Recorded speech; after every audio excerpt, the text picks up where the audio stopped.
আজি আমাৰ কেবিনেটে অসম চৰকাৰৰ যেটো প্ৰভিন্সিয়েলাইজেশ্যন পলিচি সেই পলিচিটোক সংশোধন কৰি আমি এখন আইন আনিম যি আইনৰ জৰিয়তে 2006 চনত প্ৰতিষ্ঠা কৰা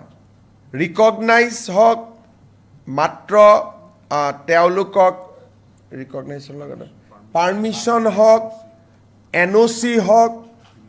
এফিলিয়েশ্যন হওক যিকোনো চৰকাৰী কমিউনিকেশ্যন থাকিলে 2006 প্ৰতিষ্ঠা কৰা স্কুল কলেজ প্ৰাদেশিকৰণৰ বাবে উপযুক্ত বুলি বিবেচিত হ'ব অৰ্থাৎ প্ৰাদেশিকৰণ আইনৰ সংশোধনৰ বাবে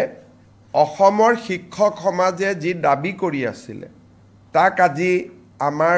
কেবিনেটত গ্ৰহণ কৰা হয় আৰু ইয়াৰ সংশোধনী বিলখনো অনুমোদন কৰা হয় এই সংশোধনীৰ ফলত কেইবা হাজাৰ শিক্ষকৰ চাকৰি প্ৰাদেশিকৰণ হ'ব পাৰিব পাৰ্থক্যটো মই বুজাই দিছো আগতে আমাৰ নিয়মটো আছিল যে 2006 চনত প্ৰতিষ্ঠা হ'ব লাগিব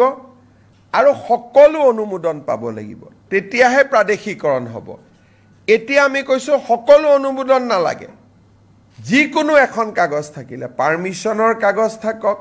ৰিকগনাইজেশ্যনৰ কাগজ থাকক এফিলিয়েশ্যনৰ কাগজ থাকক বা এনঅ'চি এখন থাকক তেতিয়াও তেওঁলোকৰ